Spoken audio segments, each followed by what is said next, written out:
Hello viewers, నమస్కారం.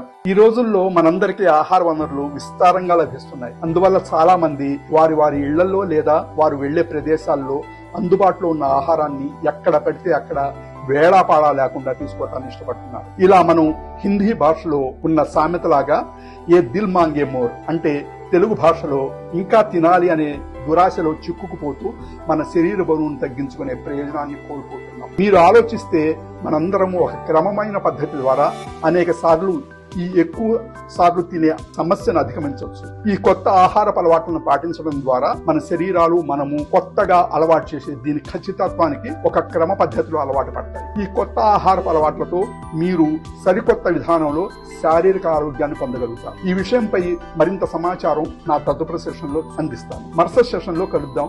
ధన్యవాదాలు. లోతుగా ఆలోచింపజేసే ఈ విషయ పరిజ్ఞానాన్ని నచ్చితే లైక్ చేయండి, సబ్స్క్రైబ్ చేయండి, బెల్ ఐకాన్